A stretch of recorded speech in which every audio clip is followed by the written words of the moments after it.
If you've been following the news lately, chances are you would have come across the name George Soros. So who exactly is George Soros and why is he in the center of a controversy in a country that's far, far away from his?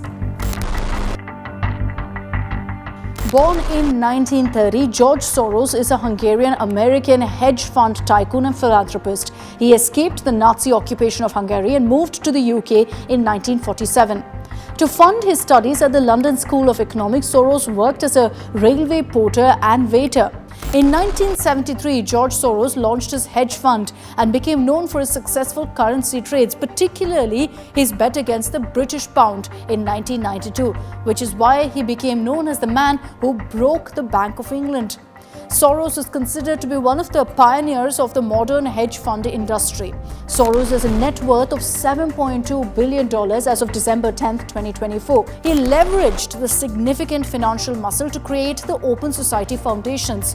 What that is that it's a network of foundations, of partners and projects now in over 120 countries. It's reported that Soros donated over $11 billion to philanthropic causes during the period from 1979 to 2011. But I know what you're all wondering, what's the India connect here? Well, Open Society began working in India in 1999, initially offering scholarships and fellowships to students to pursue studies and research at Indian institutions. Its Soros Economic Development Fund is also an active social impact investor in India, supporting smallholder farmers and businesses while improving access to healthcare, schooling and financial services. But there's a reason that it's in the midst of controversy. George Soros and his organizations have seen a slew of controversies surrounding business groups and financial institutions. George Soros has become a villain of sorts for some in India for the persistent India bashing that's done by NGOs funded by him. Therefore, some suspect him to harbor hidden agendas. Soros also has been a vociferous critic of Prime Minister Narendra Modi and has been vocal about his mission, or his dream as he called it, to make democracy flourish again in India. This is what he said, and listen in to what he said in 2023 as well. Modi and business tycoon Adani are close allies. Their fate is intertwined. Adani Enterprises tried to raise funds in the stock market but failed. Adani is accused of stock manipulation and his stock collapsed like a house of cards. Modi is silent on the subject, but he will have to answer questions from foreign investors and in Parliament. It's because of these kind of comments that many accuse George Soros of threatening to meddle with the electoral process in India.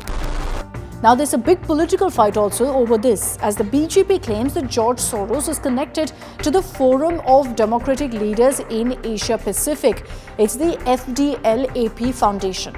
Now, they allege that this group is advocating Kashmir secession from India. And then they've put out a screenshot of this particular forum, this foundation, in which Sonia Gandhi is mentioned as co-president, which is why they're saying that there's a collaboration aimed at undermining India's sovereignty.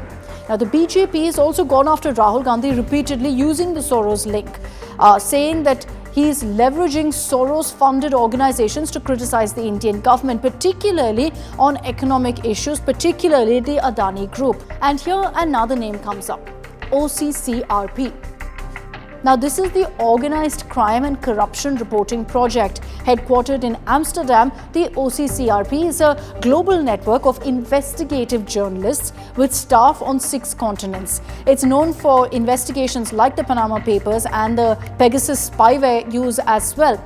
It's worth noting here that Soros' Open Society Foundations is one of OCCRP's funders, so there's a direct link there.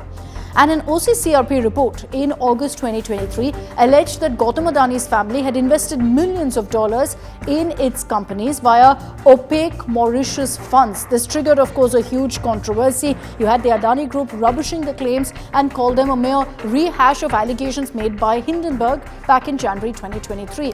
The BJP has highlighted these reports by OCCRP, claiming they were designed to destabilize India's economy and fuel political unrest. Rahul Gandhi had also also referred to the OCCRP report to lash out at Adani and Prime Minister Modi, which is what's led again to the BJP alleging that there's a link.